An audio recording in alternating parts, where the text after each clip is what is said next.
দর্শক, আপনারা দেখতে পাচ্ছেন যে এই ফিলিস্তিনি আবুটা বৃষ্টি পড়তেছে অনেক। বৃষ্টির ভিতরে থাকার কোনো স্থান নাই। তারা দেখেন কি ভিতরে থাকতে আছে, পলিথিন টানিয়ে, থাকার কোনো স্থানও নাই, পলিথিন টানিয়ে তা আবার সেখানে বসবাস করতেছে।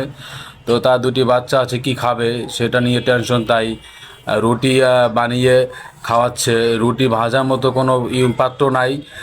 ময়লার ভিতরে, একদম আগুনের ভিতরেই দেখেন, আগুনের ভিতরে ময়লা, সেই ময়লার উপর দিয়েই রুটিটা ভাজতে আছে। দেখেন, তারপর সেই রুটিটা খাওয়াবে। দেখেন এই যে ভাজতে আছে, আহ, এই যে দেখেন, দুটি বাচ্চা রুটিগুলো খাইতে আছে। এই রুটি খেয়েই তারা মানে বেঁচে আছে এখনও। বৃষ্টি পড়তেছে প্রচুর, সের ভিতরে দেখেন কাদা, থাকার কোনো স্থান নাই। সেই ভিতরে বসবাস করতেছে, কম্বল টম্বল পুরা একদম লাচা, মানে ময়লার ভিতরে কাদা আছে, সেই ভিতরে লাচা। এই যে দেখেন বাচ্চা দুটি রুটি খাইতে আছে। এই যে দেখেন, মানে কোনো অনেক অনেক কষ্ট আছে। এর চেয়ে আমরা অনেক 100 গুণ ভালো আছি। তো যারা আমাদের এর চেয়ে ভালো আছেন, তো তারাই আলহামদুলিল্লাহ বলবেন।